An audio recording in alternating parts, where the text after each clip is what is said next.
ప్రభుత్వం మారినా అధికారులు మారలేదంటున్న హేతువాద సంఘం.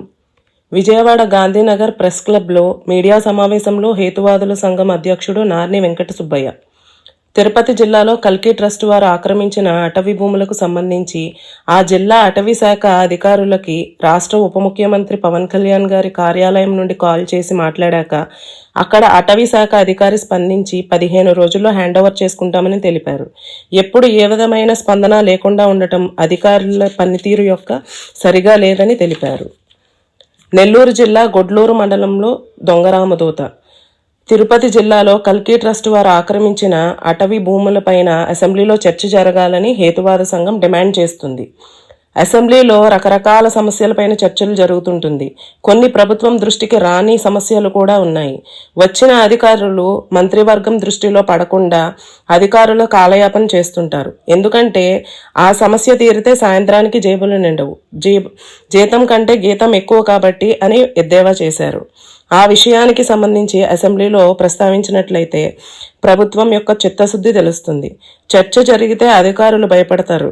దొంగల నుండి ప్రభుత్వం భూములు కాపాడబడతాయి. ఈరోజు దొంగ బాబాలు స్వాముల వేషాలు వేసుకొని ప్రభుత్వ భూములు ఆక్రమించి ఆశ్రమాల పేరుతో రకరకాలుగా మోసాలు చేస్తున్నారు. ముఖ్యంగా తిరుపతి జిల్లా వరరాయపాలెం మండలంలో దళితుల భూములు ఆక్రమించి దళితుల భూములు అసైన్ ల్యాండ్స్ ఆక్రమించి కల్కి భగవాన్ అనేవాడు 20 సంవత్సరాల నుంచి అక్కడ మోసం చేస్తున్నారు. అక్కడ నుంచి ఆశ్రమం కట్టాడు. ఆ పక్కన బిఎన్ కండ్రిక మండలంలో ఫారెస్ట్ ల్యాండ్ అటవీ భూమి అంజూర్ ప్రాజెక్ట్ అంటారు దాన్ని. ఆ అంజూర్ ప్రాజెక్ట్ లో కల్కి భగవాన్ ఆశ్రమాలు 21 ఎకరం ఆక్రమించి పెద్ద పెద్ద కట్టడాలు కట్టి అక్కడ ముఖ్యంగా రేత్రిపూట విదేశీయులు రప్పిస్తున్నారు. ఆశ్రమంలోకి విదేశీయులు ఆ ఫారెస్ట్ ల్యాండ్ రాకూడదు చట్టం ఉంది. అట్లాగే ఆ ఆశ్రమం పక్కనే ఎర్రచందనం చెట్లు ఉన్నాయి. వాటికి రక్షణ ఎవరో తెలియదు. ఇదే విషయం మీద మేము డిఎఫ్ఓని కలిస్తే సరైన స్పందన లేదు.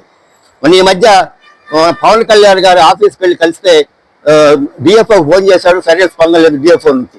అట్లాగే ఇంకొక విషయము, నెల్లూరు జిల్లా గుడ్డూరు మండలంలో రామదూత అనే ఒక దొంగస్వామి కోట్లాది రూపాయలు విలువ చేసే చెరువు పొరమోకుని దాని పక్కనే ఉన్న ఆనుకొని ఉన్న ఫారెస్ట్ భూమిని ఆక్రమించి ఆ ఫారెస్ట్ భూములు అనాథ పిల్లలు స్కూళ్ళని మోసం చేస్తున్నారు. అక్కడ యజ్ఞయాగాలు జరుపుతున్నారు. పెద్ద పెద్ద దెయ్యాల బొమ్మలు ఉన్నాయి. అట్లాగే చెరువు పొరమోకులో కూడా ఆక్రమించి రకరకాలుగా మోసం చేస్తున్నారు ఆశ్రమం పేరుతో. మేము హేతువా సంఘం ప్రిన్సిపల్ సెక్రటరీకి విన్నవించగా ఎన్నోసార్లు లోకాయుక్తతో కేసు వేశాము. ఎన్నోసార్లు వాడికి రిప్రజెక్షన్ ఇవ్వడం జరిగింది. అయితే ప్రిన్సిపల్ సెక్రటరీ ఉషారాణి గారు 2021లో హ్యాండ్ ఓవర్ చేసుకోమని జిల్లా కలెక్టర్కి మెమో ఇచ్చింది. ఇంతవరకు అత్యగట్లేదు.